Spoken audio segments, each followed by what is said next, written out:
Hello, everyone, and welcome to Tony's Comic Spotlight. In this weekly episodic series, I spotlight some of the best comic book stories put to print.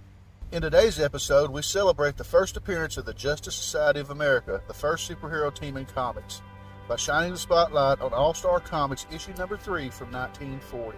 If you are enjoying the content, please feel free to like and subscribe, and don't forget to ring the bell to be notified of our latest videos. Feel free to leave a comment as well. I hope you enjoy the videos. And now, on to our featured story.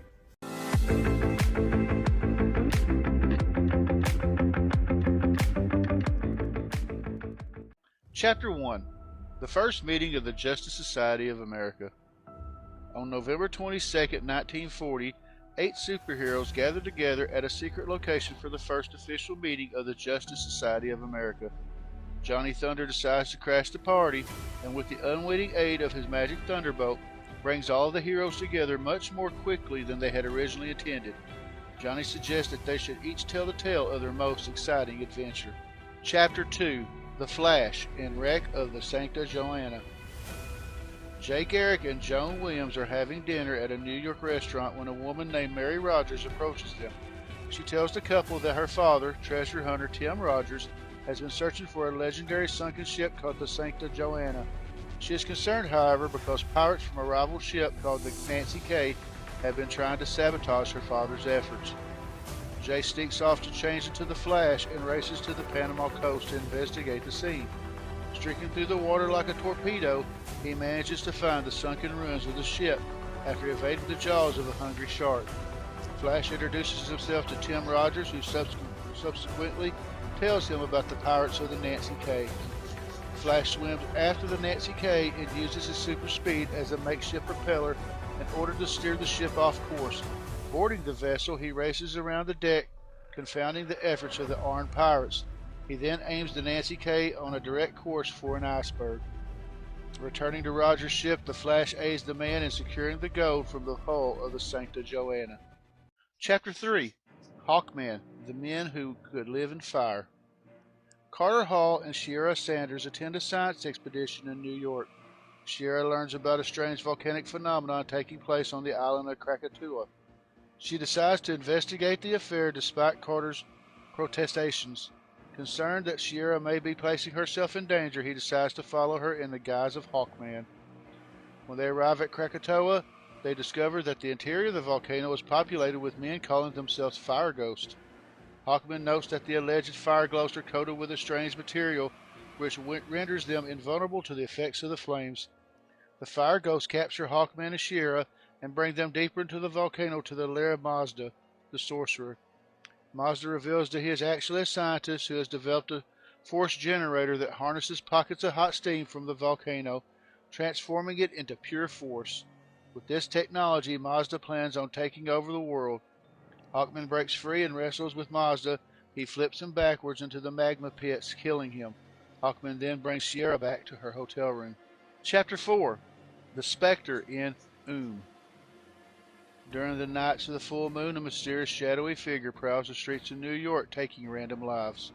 A guard from the central building is found dead, the apparent victim of strangulation. The police commissioner assigns Jim Corrigan to the case, demanding that he find the killer as soon as possible. Corrigan returns to the central building where he notices the presence of a strange brass gargoyle that had not been present on previous occasions. The gargoyle leaps down from its pedestal, declaring itself as a monster that had spent thousands of years trapped on the moon. Now that he is free, he pledges to kill as many people as possible. Attacks Corrigan, who quickly alters his appearance to that of the Spectre.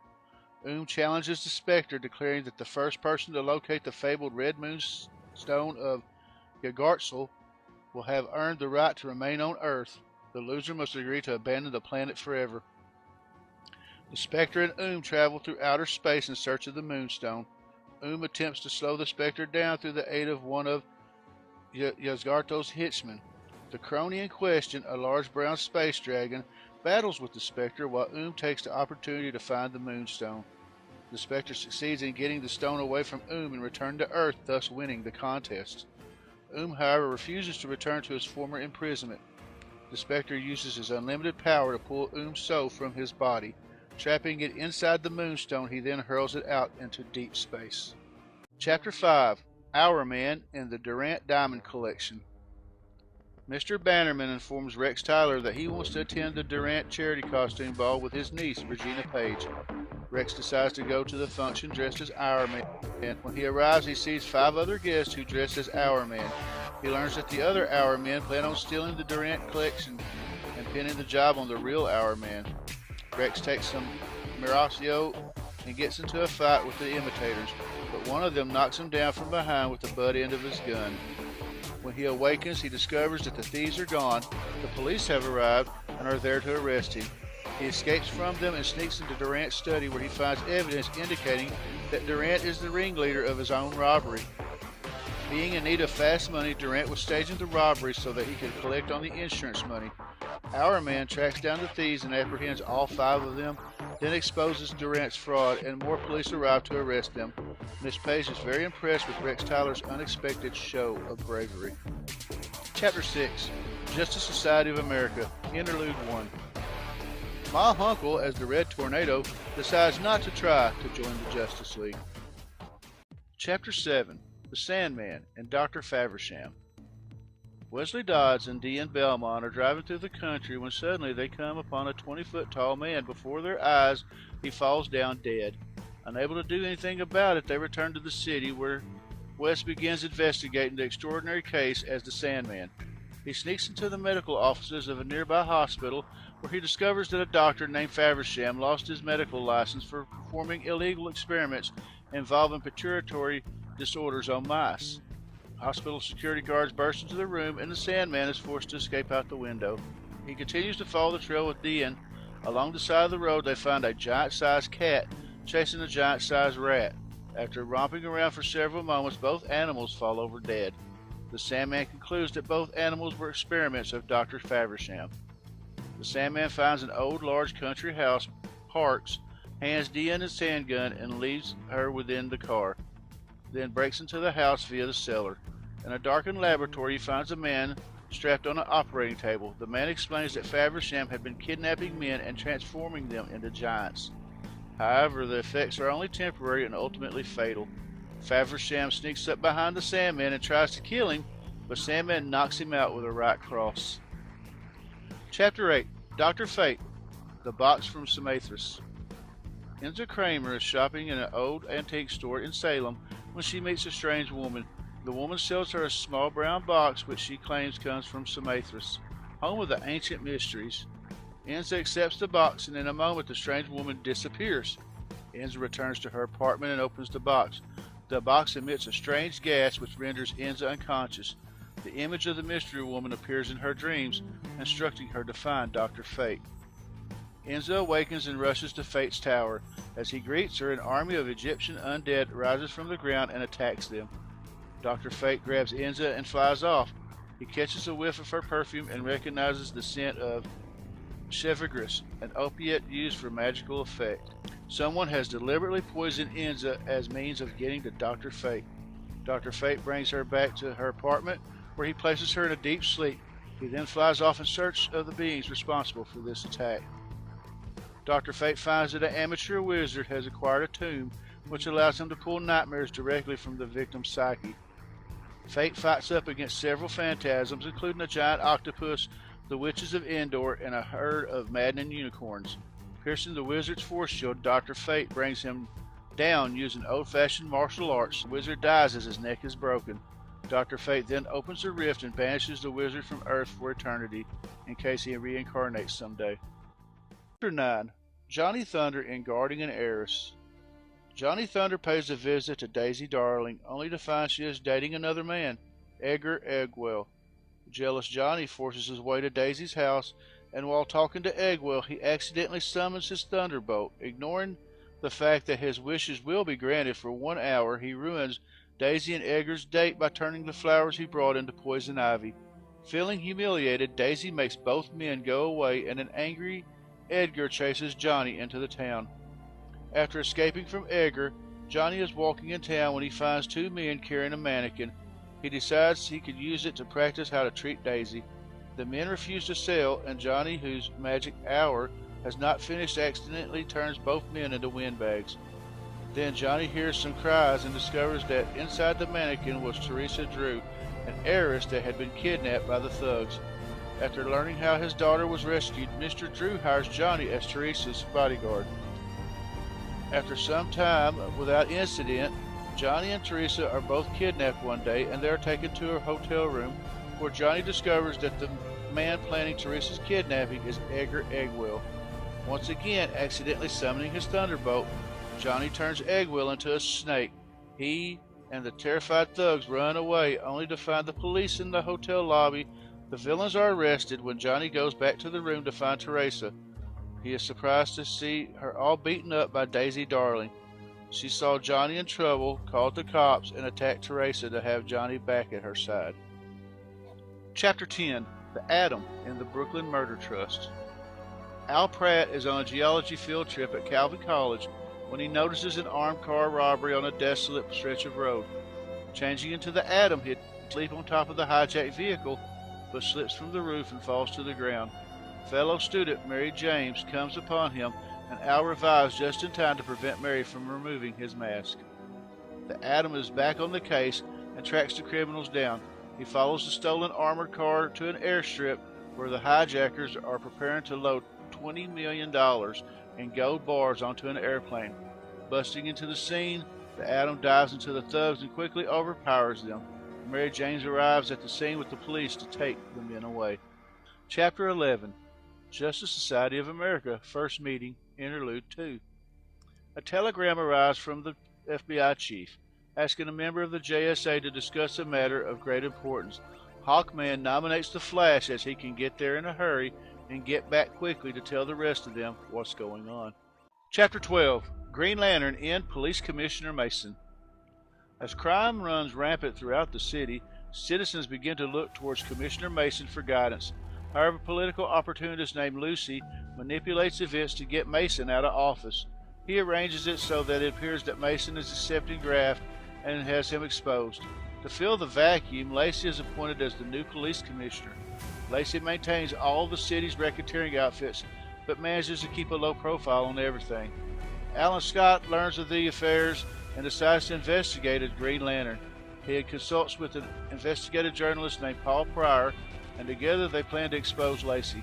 Lacey sends his goons to kill Pryor, but the Green Lantern whisks him away to safety.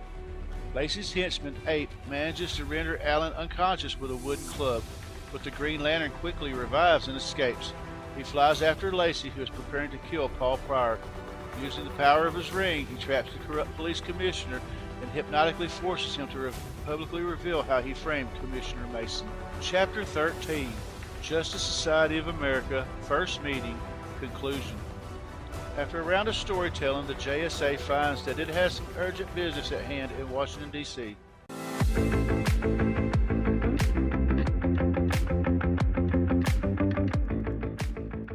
In 1940, All-Star Comics number 3 introduced the Justice Society of America as one of the earliest examples of a superhero team, and the first for all publications, which would eventually merge with several other companies to form DC Comics. Featuring a rotating cast of both new and established heroes, the series was a hit. It ran for more than a decade before being canceled with issue 57 in 1951 because of the decline in public interest for superhero comics. It would be another decade before DC reintroduced the team to the comics in the classic meetup story, The Flash of Two Worlds. With this issue, DC introduced the concept of the multiverse and posited that their Silver Age heroes, like the Barry Allen version of the Flash, occupied a world known as Earth 1, while the Golden Age heroes such as the Jay Garrick Flash and the rest of his JSA teammates existed on the newly discovered Earth 2. Clark Kent and Bruce Wayne may be ever-present members of the Justice League of America, but that wasn't the case with the JSA.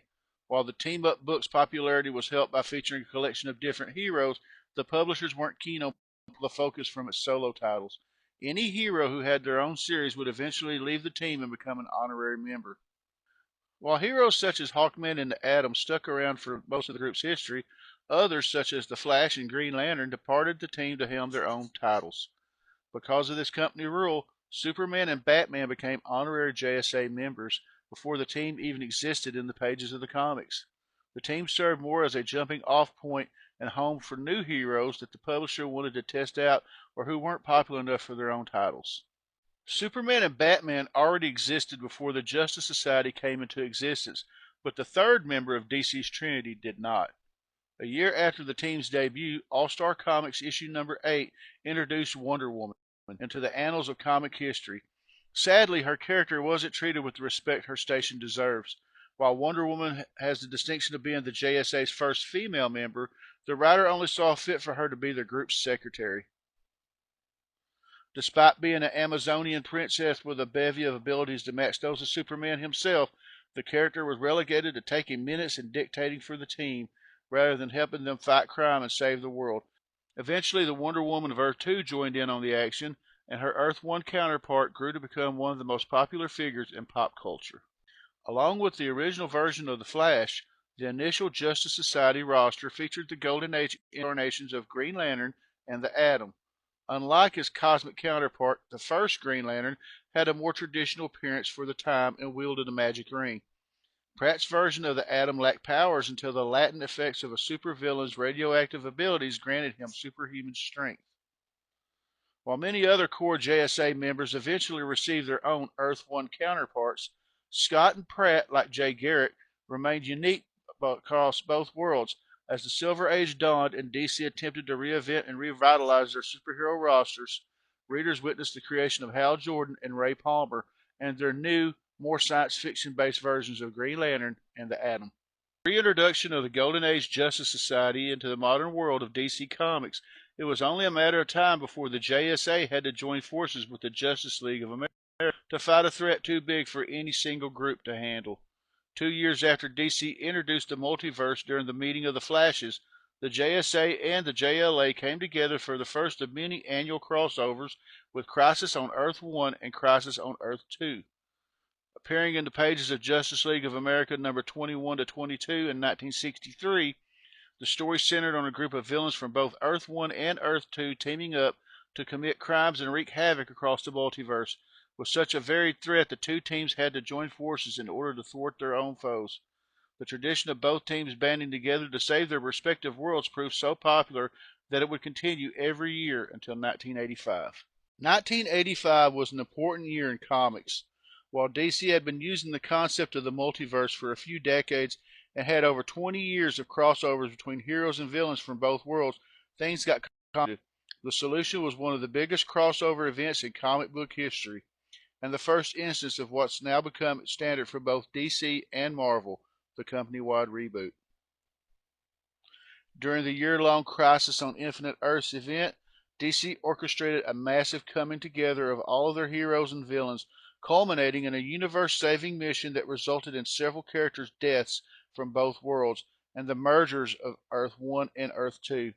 While many characters like the Flashes, Atoms, and Green Lanterns of the Golden and Silver Ages continue to exist side by side, the JSA became an older superhero group that predated the Justice League.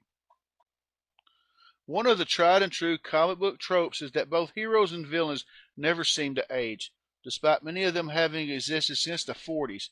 The characters often retain their decades worth of memories and relationships, but they always seem to remain in peak physical condition and appear to be in their 20s or 30s, including those characters who supposedly have no superhuman abilities. The Justice Society of America post-Crisis allowed DC to present a group of characters who appeared to be in their 40s and 50s. This not only allowed the characters to reflect on their historical events they'd been through in the DC universe, but also to exist as mentors for the younger characters all around them, giving writers a chance to explore something rare in comic books, the wisdom of age. The Justice Society of America weren't actually given an origin story when they first appeared back in 1940, even when the team was reintroduced in the 60s, giving rise to the concept of the multiverse. There was still no solid explanation for how all these titans came to work together. It wasn't until August 1977 in the pages of a DC special that the untold origin of the Justice Society was finally told. Adolf Hitler had come into possession of the Spear of Destiny, an item of vast mystical power, and planned to use it to conquer Europe.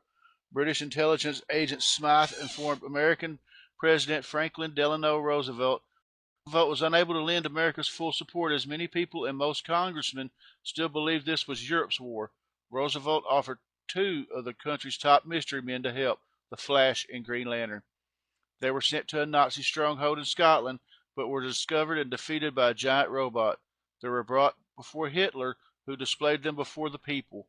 Hitler summoned the Asgardian Valkyries to serve as escorts for a long-range bomber headed to Washington, D.C. The heroes escaped and fought the Valkyries, but failed to stop the plane. Dr. Fate discovered Hitler's eldritch acquisition and knew an attack on England was imminent. Fate called together the Atom, Hawkman, Hourman, and the Spectre and teleported them to the White Cliffs of Dover to assist the British soldiers. The Spectre alone defeated a fleet of Nazi warships. The Flash and Green Lantern arrived to inform their colleagues of the attack on America. The heroes rushed to America, where Green Lantern destroyed the bomber and his teammates defeated all of the Valkyries except one. Valkyrie Gudra reached the Oval Office and thrust her spear toward Roosevelt. The Atom deflected the first blow, but not the second, and Gudra killed Roosevelt. The Spectre beseeched the presidents to revive Roosevelt. He did and removed the memory from everyone present. Roosevelt suggested that the team stay together to defend the home front. Initially, the Justice Society met in a secret hotel room and battled Nazi spies and fifth columnists. The 7-member team grew to 11 when Johnny Thunder, Dr. Midnight, Sandman, and Starman joined the team. With the December 7th, 1941 attack on Pearl Harbor, Hawaii, America was thrust into World War II. President Roosevelt rechristened the Justice Society as the Justice Battalion within the All-Star Squadron. Nearly every costume superhero or mystery man operating in America was a member, and the subgroups included the Freedom Fighters and the Seven Soldiers of Victory, among others. Many members of All-Star Squadron could not enter the European or Japanese theaters of the war. The Spear of Destiny would have immediately put them under Adolf Hitler's control. Mystical heroes like Dr. Fate and Green Lantern and the Near Spectre were especially susceptible to this control. The end of the war saw the disbanding of the All-Star Squadron as heroes returned to their own cities and lives. There was still plenty to do as Nazism gave way to the rise of communism almost immediately. The society gained several new members, including Black Canary, Mr. Terrific, Wildcat, and a time-traveling Queen Hippolyta as Wonder Woman. By the 1950s, the fear of communism had Americans looking for traitors in every corner, and time-traveling villain Per Degaton took full advantage. Behind the scenes, Degaton controlled several high-ranking government officials and believed that the mask of the superheroes made them possible communist sympathizers. The team was called before the House of Un-American Activities Commission and told to unmask to prove their loyalty. Despite an impassioned plea by the Spectre that their secret identities were necessary to protect their families and loved ones, the committee was unmoved. The team refused to unmask and teleported away. Most of them retired, but a few continue to operate in secret. I want to thank everybody for watching this video, and I hope you enjoyed this look into the first appearance of the Justice Society of America in All-Star Comics issue number 3. Coming up Monday night over on Scotty Vaughn's channel, I'll be a guest on his show Comic Book Addicts. I'm looking really forward to that. You can check that as part of the Monday night lineup at 7:30 Eastern, 6:30 Central. And next Saturday, episode 32 of Tony's Comic Spotlight, we're going to showcase the first appearance of Hal Jordan as Green Lantern in showcase number 22. That should be pretty cool. I hope you enjoy that. And next Saturday, August 26th, I believe, Into the Comiverse will return. I've went to a bi-weekly schedule for now. I don't know how long it's going to be, but we will return next Saturday. And until next time, everybody be safe, take care, and God bless. See you.